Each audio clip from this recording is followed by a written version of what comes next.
Next up, improving business-to-business sales. What is business-to-business sales really? Is it a relationship game? Is it a technique? How does one truly succeed at business-to-business sales? Welcome, Jon Elvesjö, co-founder of Tobii eye tracking system. Hello. Francesco Mazzotta, founder of Piloxa. Hi. Karin Ebbinghaus, CEO, Elonroad. Kajsa Arvidsson, CEO of Seliro. Welcome. Hello. How are you all feeling today? Thank you. We all good? Good. Great. Yeah. In a few short sentences, what does your company do? If we start with Francesca. Hi, we support people stay adherent to medication treatment while keeping focus on what they value the most, their life. All right, and Jon, can you tell us about Tobii? Yeah, absolutely. So Tobii is the eye tracking company. So we do sensors and softwares to help people communicate using their eyes, play games with using their eyes, or just analyze eye movement to improve messaging. But I'm now over at a VC, as you can see here. So, Brightly, yes. Karin, CEO of Elonroad. What do you guys do? Yes, we have developed a system that can auto-charge your electrical vehicle, both in motion as well as being parked. Fantastic. And Kajsa, Seliro, what do you do? So we do software for the smart connected home. That means we do Wi-Fi software for manufacturers of smart home solutions, but we also sell to service providers or operators who want to control their software so they can have a value-driven business development of their home offering. Fantastic. You're all doing so interesting stuff. When I say sales, what does it mean to you? Anyone who takes the word first? Creating value.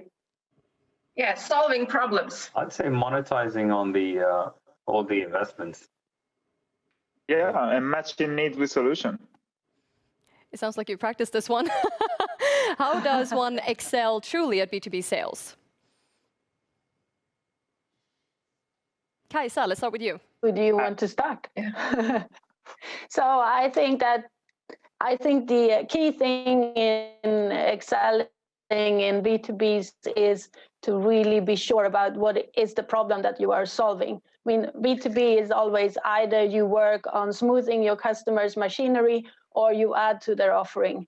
And what is it that you add? Where are you unique? And what is it that, is really down to being an expert on what's the problem you solve, so you add value. Yeah, and that's one major thing also for entrepreneur, because we always go directly into pitch mode. So it's really important to listen and create connections. So understand needs and opportunities more than just pitching your thing. Yeah, and also remember that people like to buy things from people they trust and like. So creating a quick trust base is really important. So it sounds like a relationship game then.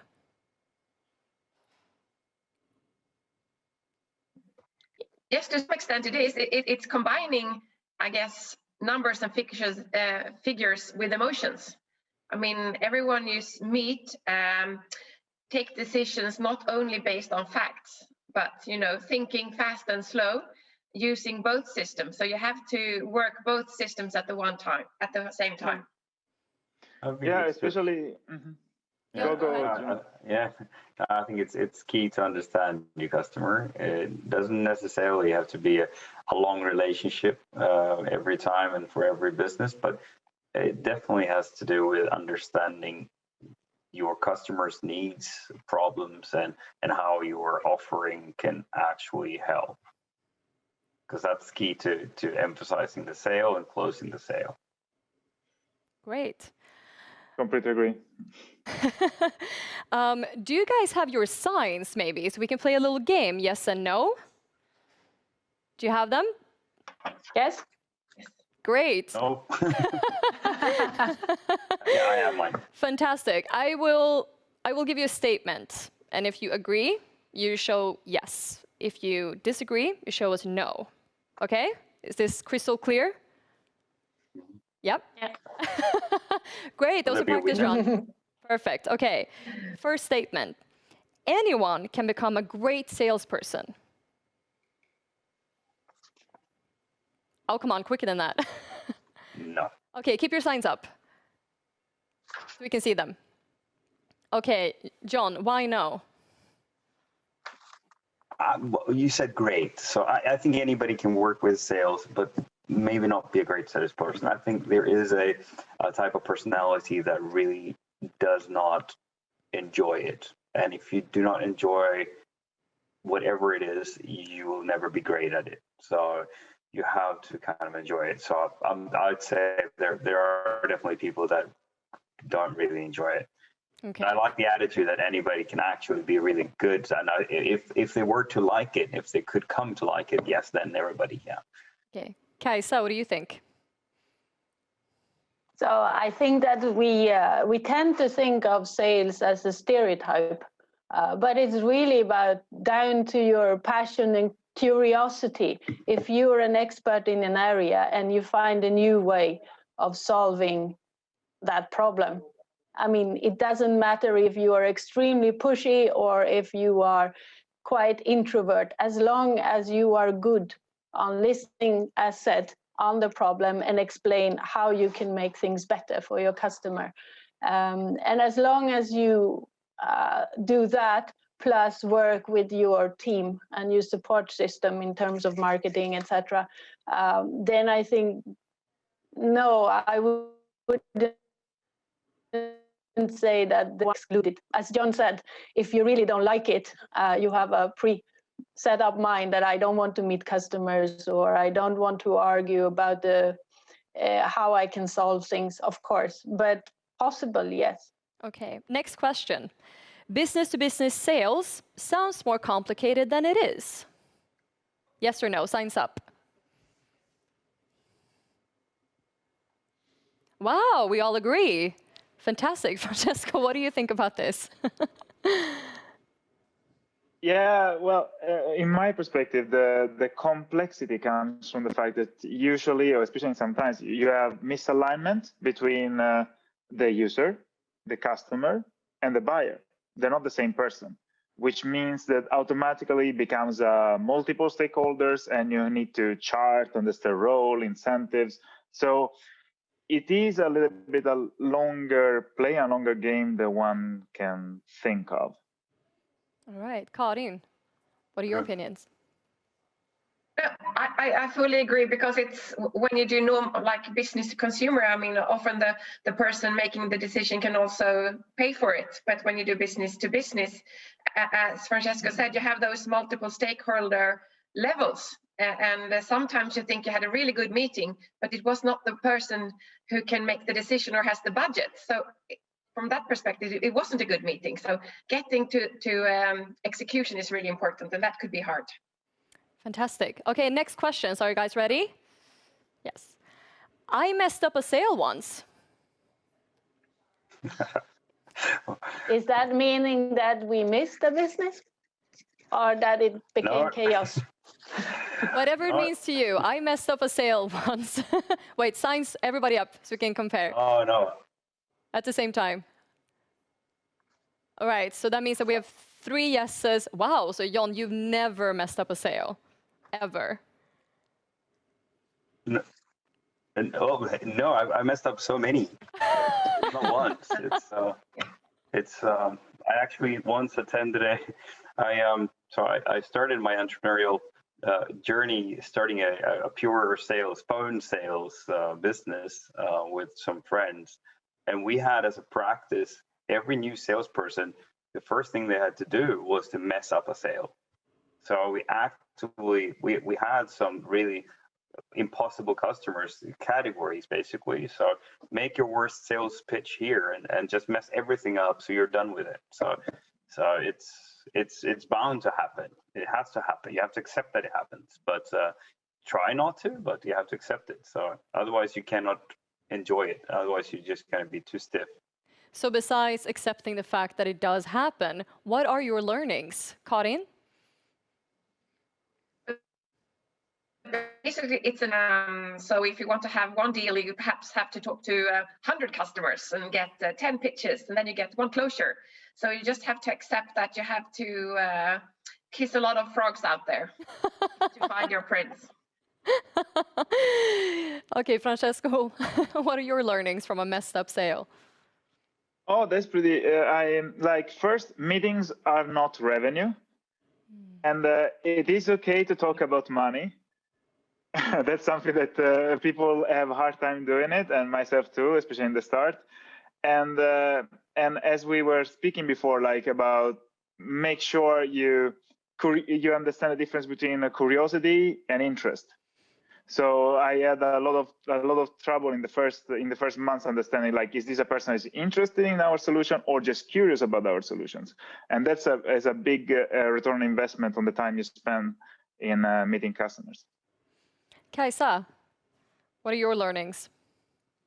Yeah, so learning early in my career, you easily get enthusiastic, right? You find a deal you can get in, and it's very short to closing. So you are only there for roadkill because you're there to push somebody else's prices and roadmap. And I think that you learn quickly. It's you spend a lot of resources, but you really were not in the deal. Gotcha. Okay, next questions. Next question, not questions. Let's take it one at a time. A salesperson's network is the most important asset. Signs up. Wow, we agree again. Okay. Karin, what do you think? What is then the most important asset?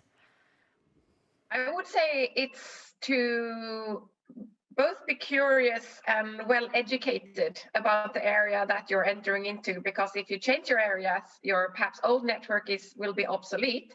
So then you have to develop a new one. So people change their position. So I guess network is of course important, because I said in the beginning, it's all about trust. And if you can get introductions by someone who knows someone, the level of trust increases. But then again, it's like when you train out, it's fresh and it needs to be up to date. So it's not really your greatest value. It's more your attitude towards network, I guess. Okay, John, what do you think?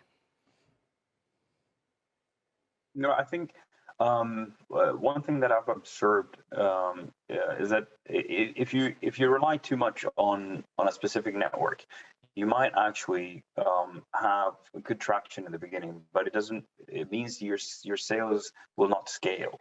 So building sales is not really just having one fantastic person. If you cannot train people within a reasonable time to actually contribute to your sales, it's not going to scale. So I think it's very dangerous to have that one fantastic salesperson with a great network, or to have a product that needs a strong relationship to be sellable. So the good products, the good companies, they can actually onboard new salespeople. Some will churn, some will actually not perform, but it is possible without a network to actually come in and add to the sales team. I think that's key. So I would actually discount the kind of the network effect, because it's something that you can monetize on for a short bit and only on certain individuals. Francesco, it seems like you have thoughts there. No, it's really important. I really good thoughts from both Karin and John. I think that yes, that contact and networks can be really important. Maybe for your if you're working in medtech or for your first hire, in order to get like a quick boost to sales for you to then be able to scale your team. But it's not a must-have. It's definitely a nice to have if you have the rest in place. So I think network can be an important, like if you have the same level of skills, network can be a big plus, especially in the start, to just skyrocket a little bit sales in the first days.